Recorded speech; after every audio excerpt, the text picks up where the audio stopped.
آپ گاؤں میں کیوں آئے؟ گاؤں میں رہنے کے آپ کی کیا خواہش تھی؟ اور یہاں آپ نے ادارہ کھولا کہ آپ کہتے ہیں آپ نے ادارہ کھولا، ٹیوشن سینٹر آپ نے استعمال کیا اور اس کے بعد آپ نے اسکول کھولا۔ تو اسکول آپ نے کیوں کھولا یہاں پہ؟ کس سن میں، کس آپ نے سال میں اسکول اوپن کیا؟ آج اسکول جو اب 2017 میں نے کھولا، صحیح، اور وجہ بھی یہی تھی کہ اس گاؤں میں تعلیم کی بہت کمی تھی، اور یہ میرا شوق بھی تھا کہ گھر گھر تعلیم پہنچے، صحیح، ہر بچے تک جو ہے نا یہ آواز جائے۔ تو انشاءاللہ تعالیٰ اس میں ہم کامیاب ہو گئے، اللہ کا شکر الحمدللہ، اس کا بڑا کرم ہے مالک کا کہ اس نے ہمیں کامیاب کیا۔ بہت ساری رکاوٹیں بھی آتی ہیں انسان کو، لیکن ان رکاوٹوں کے باوجود ہم نے 100% کوشش کی کہ ہم اس ادارے کو کامیاب کریں، اور آج ماشاءاللہ یہ ادارہ بہت کامیاب ہے۔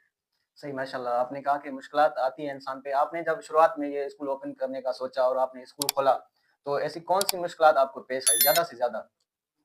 جب میں یہ اسکول کھولا تو اس میں جو یہاں کے سرپرست لوگ تھے، جو جن کے ساتھ میں نے مشورہ کیا، صحیح، تو ان لوگوں نے پہلے تو مجھے کہا کہ کوئی بات نہیں، اسکول کھولو، اس صحیح، میں کوئی ایشو نہیں۔ اور بعد میں وہی لوگ جو ہے نا یہاں پہ کہتے تھے یار یہ تعلیم دے رہا ہے، بچوں کو تعلیم دے رہا ہے، بچوں کو تعلیم دے رہا ہے، کیوں دے رہا ہے، یہ کہاں سے آ گیا اچانک؟ وہ ان کو اچھی بات نہیں لگی، مطلب حالانکہ پہلے میں نے ان سے مشورہ کیا ہے صحیح، کہ یہ کام اچھا ہے، ہم کر لیتے ہیں۔ انہوں نے کہا ٹھیک ہے، لیکن بعد میں وہی لوگ پریشان کر رہے تھے، لیکن شکر الحمدللہ ہم نے ان کی پریشانیوں کو بھی حل کیا کہ آپ غلط ہیں، ہم بالکل صحیح ہیں، شکر الحمدللہ۔ صحیح ہے۔ مطلب آپ کے کہنے کا مطلب یہ ہے کہ آپ نے لڑکوں کے ساتھ ساتھ لڑکیوں کی تعلیم کا بھی زیادہ زور دیا اور اس پہ زیادہ فوکس کیا تاکہ لڑکیوں کی بھی تعلیم حاصل ہو۔ جی صحیح ہے، ماشاء اللہ۔ سر آپ یہ بتائیں کہ کیا کبھی ایسا وقت آیا جو آپ کے وسائل پیش آئے ہوں، آپ غمزدہ ہوئے ہوں کبھی اس ہاں ادارے کو ماشاء اوپن کرنے سے؟ اللہ، ادارے میں ہمیشہ میں غمزدہ ہی رہا ہوں۔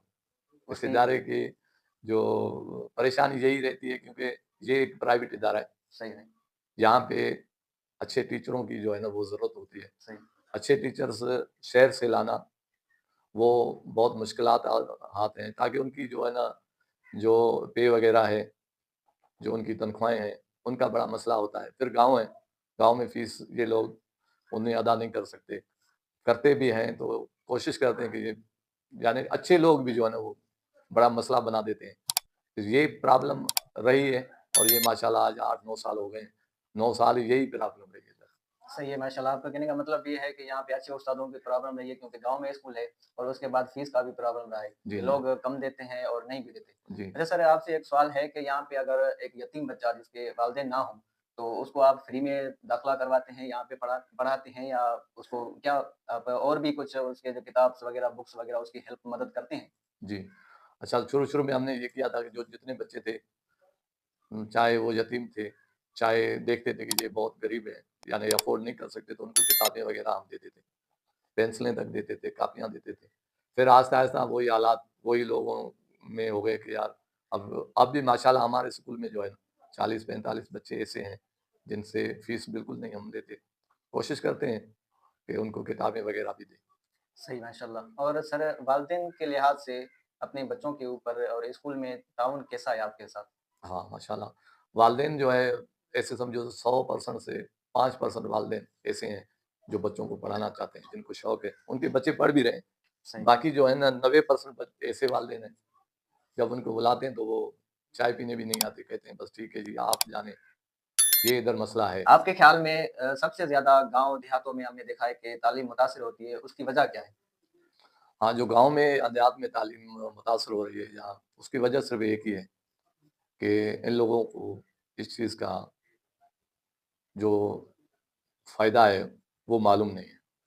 سب سے پہلے تو یہ ہے کہ یہ لوگ جو ہے نا ان سے یعنی تعلیم سے، اگر ان کا کوئی بچہ ایک افسر ہو نا تو پھر پتہ چلے گا کہ تعلیم ہوتی کیا ہے، لیکن یہ یہی سوچ رہے ہیں کہ ٹھیک ہے ابا نے جو ہے نا زمین کر لیا، بیٹا بڑا ہو گیا ہے، ابھی اس نے 8 پاس کر لیا، 10 پاس کر لیا، ٹھیک ہے آگے پیپر دے گا وہ پاس ہو جائے گا۔ یہ ان لوگوں کو سکھایا گیا ہے، تو اس وجہ سے یہ آگے بچوں کو اچھی تعلیم نہیں دے رہے۔ دوسرا یہ ہے کہ جس طرح سندھ حکومت ماشاءاللہ پیپر لیتی ہے 9th 10th، یا جس طرح نقل عام ہے، صحیح، اس نے زیادہ تر جو ہے نا ہمیں نقصانات دیے، دیہاتی ہو چاہے شہری ہو، اس میں سب سے زیادہ جو ہے نا جو سب سے مین جو طبعی تعلیم ہے وہ سندھ گورنمنٹ ہے۔ سندھ گورنمنٹ نے بالکل دیہات ہو چاہے شہر ہو، جہاں نقل ہے وہاں تباہی ہے۔ صحیح ماشاء اللہ۔ اور سر ہم نے دیکھا ہے کہ گاؤں میں اور ایسے وقت آتا ہے جہاں پہ لڑکوں کو پڑھایا جاتا ہے بوائز کو، اور لڑکیوں کو پڑھانے کے لیے والدین اس کی سپورٹ نہیں کرتے، ان کو پڑھاتے نہیں، اس کی کیا وجہ ہوتی ہے؟ اس کی وجہ انا ہے، انا وجہ ہے، صحیح مطلب کہ ضد۔ ضد ضد ایسی چیز ہے، اب پھر اس کی لڑکی پڑھ رہی ہے، وہ اس کی بیٹی پڑھ رہی ہے، یار وہ بے غیرت ہو گیا ہے، وہ گندا ہے، وہ ایسا ہے، یعنی کہ ایسی بات نہیں ہے۔ لڑکی اگر اللہ تعالیٰ کی سب سے بڑی رحمت ہے صحیح ماشاء اللہ۔ تو اس کا بھی حق ہے نا، اس کو تعلیم کیوں نہیں دے رہے؟ کیا نبی کریم صلی اللہ علیہ وسلم نے جو فرمایا کہ علم تیسری آنکھ ہے، کیا وہ اس سے تیسری آنکھ چھین رہے ہو آپ لوگ؟ اس کو بس بیٹے کو تیسری آنکھ دینی ہے، بیٹی کو نہیں دینی۔ ایک تو وہ اسلام کے خلاف ہے، دوسرا یہ ہے کہ یہ دیکھا دیکھی والا نظام ہے، جو یار اس کی بیٹی پڑھ رہی ہے وہ بے غیرت ہو گئی، اس کی بیٹی پڑھ رہی ہے وہ بالکل جو ہے نا اب ہمارے اس معاشرے میں گندا ہے، یعنی ایسی بات نہیں ہے۔ اگر وہ بیٹی کو تیسری آنکھ دے رہا ہے تو تجھے تکلیف کیا ہے؟ ضروری نہیں ہے، دیکھو والدین ماں باپ اس کا حق ہے اپنی بیٹی کا تحفظ کرنا، اس کا وہ تحفظ کریں، بھائی ہے وہ اس کا بیٹی کا تحفظ کرے، کیوں تعلیم وہ حاصل نہیں کر سکتی؟ کر سکتی ہے، لیکن یہاں پہ گاؤں میں اس کا نظام یہ ہے کہ اس کی بیٹی پڑھے یہ خراب ہو جائے گی، اس کی بیٹی پڑھے یہ صحیح نہیں، حالانکہ اس کا والدین اس کی ذمہ داری ہے نا، اس کو چھوڑنا، اس کو پڑھانا، کس ادارے میں اس کو رکھنا ہے، یہ تو وہ والدین ہی، جب وہ تحفظ ہوگا آگے تو انشاءاللہ وہ پڑھ جائے گی، صحیح۔ یہی وجہ ہے۔ سر آپ نے یہ ادارہ کھولا 2017 میں، تو اب تک آپ نے یہ پرائیویٹ ادارہ چلا رہے ہیں، کبھی آپ نے سیف میں اپلائی کیا یا ایسی سندھ حکومت کی طرف سے ایسی اور بھی ہیں ادارے جہاں فری اسکولوں کو پیمنٹ دی جاتی ہے، ادارے بنائے جاتے ہیں فری، تو آپ نے کبھی ایسا اپلائی کیا ایسے اداروں میں؟ جی جی میں سندھ نے حکومت سے آپ سے ایسا کبھی آپ نے فائدہ لیا یا لینا چاہا آپ نے؟ جی میں سیم میں 2 دفعہ اپلائی کر چکا ہوں، 2 دفعہ؟ 2 دفعہ، صحیح۔ اب اس سال بھی 2000 جو ہے اس میں کیا تھا 25 میں، لیکن یہ تو ریجیکٹ ہو گیا، سب کا ریجیکٹ ہو گیا تھا۔ صحیح۔ اس سے پہلے بھی میں نے کیا تھا لیکن کامیابی نہیں ملی، اور انشاءاللہ کوشش کروں گا، آگے بھی کوشش کروں گا۔ میں سیف کے ادارے کو بھی اپیل کرتا ہوں کہ آپ ایک اگر آپریٹر ہے تو اس کو آپ 10 سکول دیے ہوئے ہیں، جب 10 سکول ایک آپریٹر لے گا تو اس میں شفافیت کہاں ہوگی؟ اس میں شفافیت نہیں ہے، بالکل۔ وہ شفاف ادارہ اس کو نہیں کہلائیں گے، کیونکہ ایک آپریٹر 10 سکول چلا رہا ہے، اس کو زیادہ سے زیادہ ایک دینا چاہیے، اگر ایک دیں گے تو دوسرے کا حق مارا جائے گا، اب وہ جا کے ادھر بیٹھ جاتا ہے، ٹھیک ہے جی 10 سکول اس کے ہیں، 2 اور نام چلے جائیں گے، ایسا نظام ہے۔ تو ایسے میں تو سمجھتا ہوں کہ مشکل ہے کہ کسی غریب سکولوں کو، جہاں میں بیٹھا ہوں اسپتال گاؤں میں، یہاں جو میرا سکول ہے اقرا گرامر اسکول، یہاں ہمیں لگتا نہیں ہے کہ سیف ادارہ ہے، بہت مشکل ہے، حالانکہ ضرورت ہمیں سب سے زیادہ ہے۔ اس گاؤں میں جو سکول ہے اس کے ارد گرد جو گاؤں ہیں تقریباً 8-9 گاؤں ہیں صحیح۔ جو تقریباً غریب بنے، کوئی اتنا مالدار نہیں ہے، تو ہمیں تو بہت سخت ضرورت ہے۔ رہی بات کسی ڈونیشن کی کہ کوئی آیا، کوئی اس ادارے میں مدد کرنے نہیں آیا۔ ہم نے کوشش کی ہے کہ یار اس کو اپ گریڈ کریں، لیکن جو ہمارے حالات ہیں اس حالات سے حساب سے ہم اسکول چلا رہے ہیں، شکر الحمدللہ، ہم ہر روز کوشش کرتے ہیں بہتر سے بہتر بنائیں اس کو۔ آپ کے خیال میں سر پاکستان جو اس وقت پاکستان کے حالات ہیں، سب سے زیادہ پاکستان کس چیز کی ضرورت ہے؟ پاکستان کے حالات جو اس وقت ہے وہ تو اللہ ہی بہتر کر سکتا ہے، کیونکہ حکومتیں جو ہیں وہ اس وقت بس وہ اللہ ہی چلاتا ہے، باقی یہ جو حالات ہیں، جو بھی جتنا کرپشن ہے ملکی لیول پہ یا ملکی لیول پہ، جس طرح قانون جو ہے نا ہے ہی نہیں، کسی نام کا قانون نہیں ہے۔ ہم اپنے چھوٹے سے ایک علاقے کی بات کرتے ہیں، ہمارے یہاں ناڑیل جس کو کہتے ہیں ڈاکو۔ ڈاکو، نہیں۔ اچھا وہ ڈاکو اتنے طاقتور ہیں کہ ہمارے بندوں کو اغوا کر کے ان سے لوٹ مار کر کے ان کا جو ہے نا بتا لیتے ہیں، نہیں۔ ان کو ہم پکڑ نہیں سکتے۔ سب سے زیادہ تو یہ ہے کہ قانون نہیں ہے ہمارے اس ملک میں، اگر قانون ہو تو بس سب کچھ بہتر ہو جائے گا۔ صحیح۔ اچھا سر، آپ کے اس ادارے میں اگر آپ کے ساتھ کوئی بندہ تعاون کرنا چاہے تو کس طریقے سے آپ سے تعاون کر سکے؟ جی، اگر ادھر کوئی تعاون کرنا چاہتا ہے تو ہمارے اسکول میں جو ہے نا کتابوں کی کمی ہے، صحیح۔ غریب بچے ہیں، صحیح۔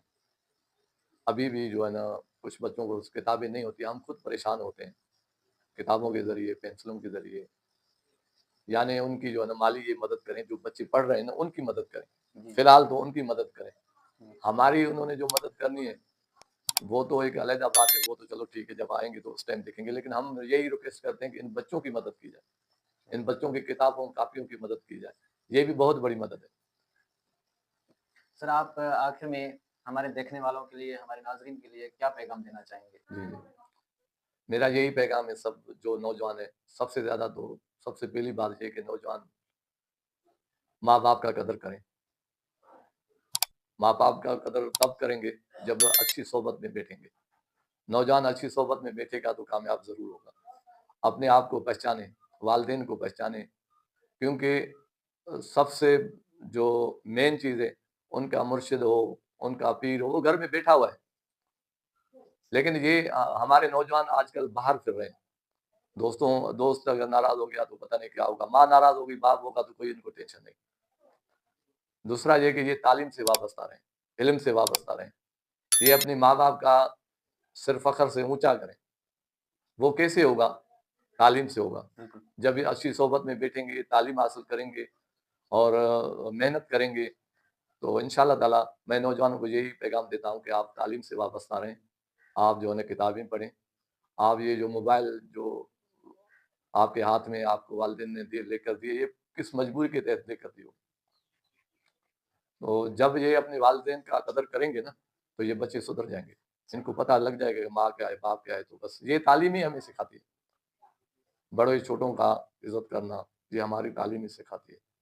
تو ناظرین، یہ تھے سر علی حسن صاحب، جن سے ہم نے گپ شپ کی، بات چیت کی، اور آپ نے ان کی زبانی ان کی بات چیت سنی اور انہوں نے ہمیں قیمتی وقت دیا. ہم سر کا بہت شکر گزار ہیں. تھینک یو سو مچ. اللہ حافظ.